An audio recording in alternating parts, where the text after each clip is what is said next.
année avec le thème « Suivons le chemin des droits ». Un focus est mis sur les droits humains pour éradiquer le VIH-Sida, ainsi que la protection des droits de tous, en particulier des populations les plus vulnérables.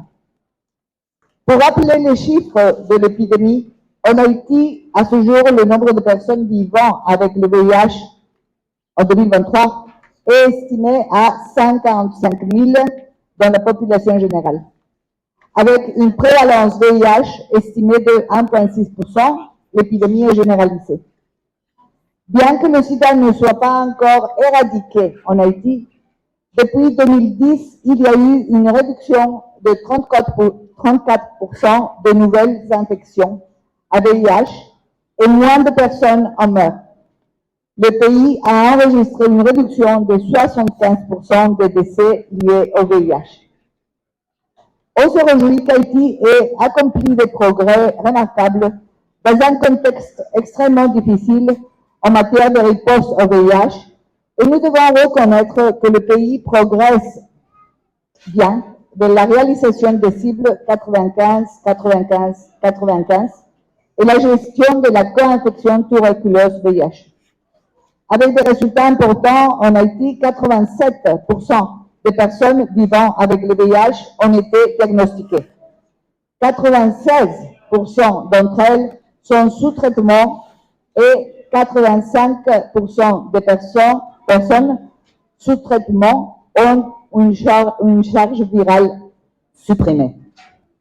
Les communautés en première ligne sont à l'origine des progrès réalisés dans la riposte au VIH en Haïti.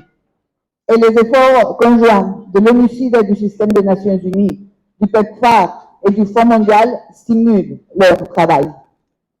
Cependant, des défis immenses demeurent, car les enfants âgés de 0 à 14 ans accusent un retard considérable en ce qui concerne l'accès au dépistage, l'obtention du traitement nécessaire et l'atteinte de la suppression virale. Seuls 30% des enfants vivant avec le VIH ont atteint la suppression virale. Les jeunes sont également à risque.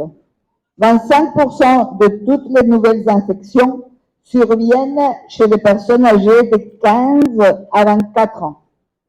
Cette situation est exacerbée par le recours systématique à la violence sexuelle par les gangs dans les départements de l'Ouest et de l'Artibonite. Les personnes nouvellement déplacées, plus de 700 000, soit une augmentation de 22% entre juillet et aujourd'hui, ces personnes ont besoin d'une aide immédiate, y compris d'une protection contre la violence sexiste et sexuelle, qui est une priorité pour la réponse humanitaire.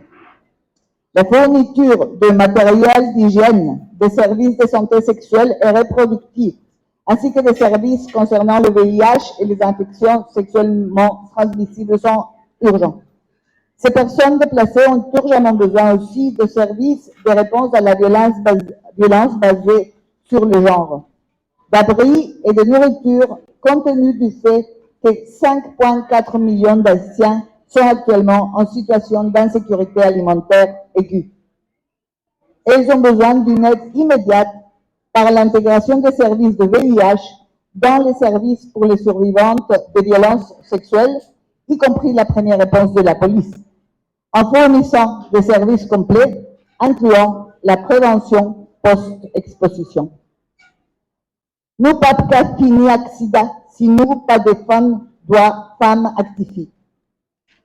Je saisis cette occasion pour remercier les autorités, notamment le président du CPT et les conseillers présidents, pour les échanges fructueux et les excellentes discussions que l'on a eues lors de la visite récente de ma sœur et collègue Bibi Yanyamina. Cette visite avait pour but, d'une part, exprimer la solidarité avec les peuples haïtiens dans le contexte de la crise multidimensionnelle, humanitaire et sécuritaire, et d'autre part, renouveler l'engagement politique au niveau national et international avec tous les partenaires et donateurs de lutte contre le VIH pour maintenir le VIH à l'ordre du jour politique.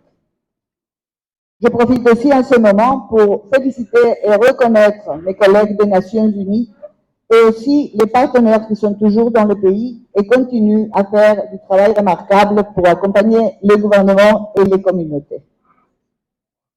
Moi, en finir remarque, moi, avec un hommage by chaque monde qui est affecté par VIH.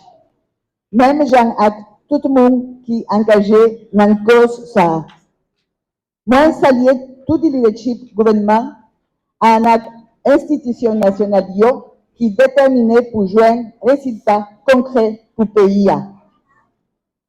Comme l'a dit le secrétaire général des Nations Unies à l'occasion de cette journée mondiale du sida, le sida peut être vaincu si les droits de chacun et chacune partout dans le monde sont protégés. J'invite par conséquent tous les dirigeants et dirigeantes à s'inspirer du thème de cette année et à suivre le chemin des droits. À ne respecter droit tout le monde pour ne finir accident.